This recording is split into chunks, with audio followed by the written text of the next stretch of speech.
আমি আগেই বলে নিচ্ছি, যাদের হাড় দুর্বল তারা আমার এই ভিডিওটি দেখবে না। তারপর যদি হাসতে হাসতে লুঙ্গি খুলে যায় তাহলে কিন্তু আমি দায়ী না। একটা লোক বিয়ে করলো, অনেকদিন হয়ে গেছে, কিন্তু তাদের বাচ্চা হচ্ছিল না। তাই সে এক ফকির বাবার কাছে গেল দোয়া চাইতে। তখন ফকির বাবা বলল, যা তোকে দোয়া করে দিলাম, খুব তাড়াতাড়ি তোদের সন্তান হবে।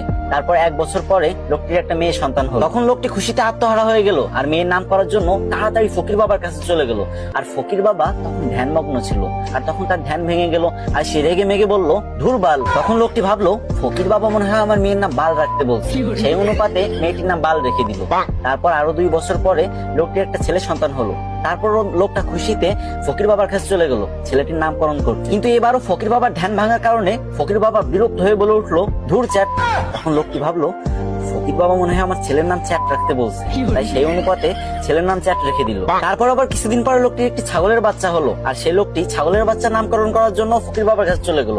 কিন্তু তখন ফকির বাবা একদমই ধ্যানমগ্ন ছিলেন না, আর যখন দেখলো ছাগলের নামকরণ করার জন্য তার কাছে আসছে, তখন সে প্রচন্ড রেগে গেল আর বলল, তুই একটা ছাগলের নামকরণ করার জন্য আমার কাছে আইসোস, যা তো ছাগলের বাচ্চার নাম পুটকি রেখে দিল। তারপর ছাগলের বাচ্চার নাম পুটকি রেখে দিল। তারপর ছেলে মেয়ে বড় হলো। তারপর লোকটি তার মেয়ের জন্য বিয়ে ঠিক করলো। কিন্তু যখন মেয়েটির জামাই বিয়ে বাড়িতে পা রাখলো, তখন সবাই চিৎকার করে বলতে লাগলো, এই বালের জামাই আইছে, বালের জামাই আইছে, তাড়াতাড়ি ওরা বরণ কর, আমাকে বালের জামাই আইছে।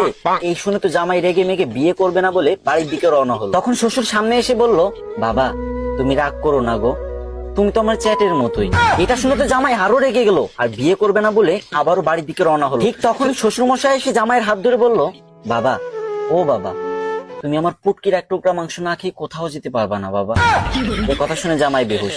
আর আমি জানি আপনি এখন হা হা করে হাসতেছেন আর এটা ভাবতেছেন যে আমি ভিডিও করার সময় হাসলাম না কেন। আরে ভাই, 2টা বড় বড় লাইটের সামনে ভিডিও করার যে গরম সহ্য করা যায় না ভাই, পুরো ঘেমে গেছি। এত কষ্ট করে আপনাদের জন্য ফানি ভিডিও বানাই আর আপনারা শেয়ার করেন। যদি মন